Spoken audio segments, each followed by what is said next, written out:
로코킹 박서준, 드디어 TV 드라마로 돌아오다 JTBC의 새로운 주말 드라마 경도를 기다리며가 드디어 베일을 벗었습니다. 무엇보다 반가운 소식은 로맨틱 코미디의 제왕이라 불리는 배우 박서준이 오랜만에 TV 드라마로 복귀했다는 점입니다. 그의 필모그래피를 살펴보면 직전작이 넷플릭스 오리지널인 경성 크리처였죠. 대작이고 장르물이었던 만큼 우리가 박서준에게 기대했던 말랑말랑한 감성과는 다소 거리가 있었습니다. 팬들은 그가 브라운관을 통해 매주 시청자들과 호흡하는 로맨스물을 간절히 기다려왔는데 이번 작품이 그 갈증을 해소해줄 것으로 보입니다. OTT가 아닌 정규 방송 드라마에서 보는 그의 모습은 마치 고향에 돌아온 듯 편안하고 자연스러워 보입니다.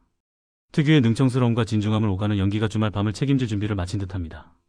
20대의 풋풋함과 30대의 노련함, 교차되는 시간의 매력. 박서준은 그동안 수많은 로맨스 장르를 섭렵해왔지만 이번 경도를 기다리면은 기존의 작품들과는 결이 조금 다릅니다. 단순히 남녀가 만나 사랑에 빠지는 과정을 그리는 것을 넘어 20대의 순수했던 시절과 현실에 찌든 30대의 모습을 교차 편집으로 보여주며 입체적인 서사를 쌓아가고 있기 때문입니다. 보통 로맨스 드라마가 현재 시점에 집중하거나 과거를 짧은 회상으로 처리하는 것과 달리 이 드라마는 두 시점의 비중을 균형 있게 다루며 캐릭터의 감정선이 어떻게 변화해 왔는지를 밀도 있게 보여줍니다. 덕분에 시청자들은 저렇게 예뻤던 커플이 도대체 왜 헤어졌을까? 라는 궁금증을 안고 드라마에 몰입하게 됩니다. 풋풋했던 청춘의 한 페이지와 다시 만난 어른들의 로맨스가 공존한다는 점이 이 드라마의 가장 큰 차별점입니다. 나이 차이 놀라. 연기력으로 증명한 케미. 사실 드라마 방영 전부터 캐스팅에 대한 우려 섞인 시선이 존재했습니다. 남자 주인공 박서준 88년생과 여자 주인공 원지안 99년생의 실제 나이 차이가 10살 이상 나기 때문입니다. 극 중에서는 동갑내기 대학생 혹은 또래로 등장해야 하는데 과연 이 간극을 어떻게 메울 것인가가 화두였습니다. 하지만 1~2회를 시청한 후 이러한 논란은 기우였음을 알게 되었습니다. 박서준은 특유의 소년미를 발산하며 대학 새내기 이경도 역을 잊을감 없이 소화해냈고 원지안 역시 성숙하면서도 당찬 연기로 서지우 캐릭터를 완벽하게 구축했습니다. 물리적인 나이 차이를 뛰어넘어 캐릭터 그 자체로 녹아든 두 배우의 연기 합은 예상보다 훨씬 훌륭했습니다.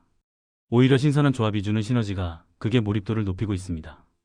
뽀샤시한 필터 속 20대, 그리고 선명한 현실의 30대. 연출적인 측면에서도 20대와 30대를 구분짓는 장치가 흥미롭습니다. 대학 시절을 그리는 회상 장면에서는 다소 과하다 싶을 정도로 뽀얗고 몽환적인 필터를 사용하여 마치 기억 속에서 미화된 추억처럼 표현했습니다. 이는 배우들의 나이 차이를 시각적으로 보정해주는 효과와 더불어 그 시절이 얼마나 꿈같고 아름다웠는지를 상징적으로 보여줍니다. 반면 30대가 된 현재 시점은 채도가 낮고 선명한 화질로 연출하여 냉혹한 현실 세계를 대변합니다. 이러한 시각적 대비는 시청자들이 두 시점을 혼동하지 않고 자연스럽게 따라가게 만드는 영리한 연출입니다. 특히 20살 새내기로 분한 박서준의 덮은 머리와 풋풋한 스타일링은 팬들에게 박서준의 시간은 거꾸로 간다는 찬사를 받기도 했죠.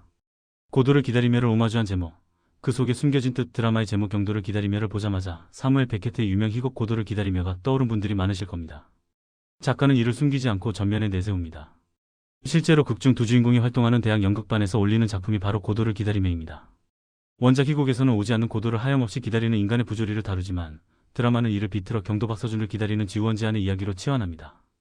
끝내 만나지 못하는 연극 속 주인공들과 달리 드라마 속 경도와 지우는 10년의 세월을 돌아 다시 만나게 됩니다. 과연 지우가 기다린 경도는 단순한 첫사랑일까요? 아니면 그녀의 삶을 구원해줄 어떤 존재일까요? 중의적인 제목이 주는 묵직한 울림이 있습니다.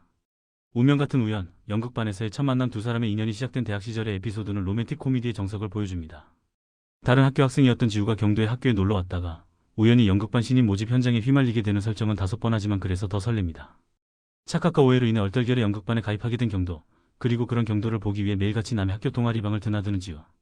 사실 경도가 억울하게 끌려간 척했지만 내심 첫눈에 지우에게 반해 있었음이 드러나는 대목에서는 풋풋한 첫사랑의 감정이 고스란히 전해집니다.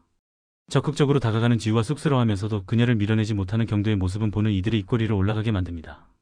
재벌 2세와 평범한 학생 클리셰를 넘어서는 매력. 서지우라는 캐릭터는 비밀을 품고 있습니다.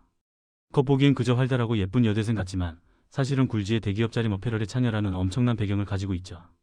보통의 드라마라면 신분을 숨긴 재벌 2세가 가난한 주인공을 만나 사랑에 빠지지만 집안의 반대로 헤어지는 전개를 따를 것입니다.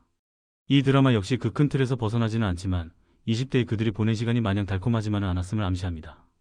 자신의 의지와 상관없이 정해진 운명대로 살아야 했던 지우에게 경도와 함께한 시간은 유일한 일탈이자 숨구멍이었을 것입니다. 타이에 의해 헤어질 수밖에 없었던 두 사람의 이별 과정이 앞으로 어떻게 풀려나갈지 그 아픈 서사가 드라마의 감정선을 더욱 깊게 만들 것으로 보입니다. 10년 후의 재회, 기자와 셀럽으로 마주하다 30대가 되어 다시 만난 두 사람의 위치는 묘하게 바뀌어 있습니다. 꿈 많던 문학 청년 경도는 현실과 타협하며 신문사의 연예부 차장이 되었고 지우는 대기업의 딸이자 유명 셀럽으로 화려한 삶을 살고 있습니다. 기자가 된 첫사랑과 기사의 대상이 된 셀럽. 참으로 아이러니하고 잔인한 재회입니다. 특히 경도가 작성한 기사가 나비 효과처럼 번져 지우의 삶을 뒤흔들게 되는 설정은 극적 긴장감을 부여합니다. 다시 만난 지우가 경도에게 대뜸 나 이혼할 거야. 이걸 내가 특종으로 터뜨려라고 제안하는 장면은 그녀가 여전히 예측 불허의 캐릭터임을 보여줍니다. 하지만 이를 단칼에 거절하는 경도의 모습에서 기자의 특종 욕심보다 옛 연인에 대한 예의와 걱정이 앞서는 그의 진심을 엿볼 수 있었습니다. 스캔들, 기억상실 그리고 비즈니스.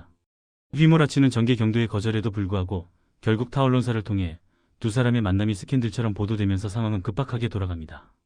여기에 자림 어페럴의 후계자이자 지우의 언닌 서지연이엘 분이 사고로 기억을 잃게 되면서 이야기는 새로운 국면을 맞이합니다. 경영 일선에 나서야 하는 상황에 처한 지우는 자신을 도와줄 믿을 수 있는 사람으로 다시 한번 경도를 찾습니다.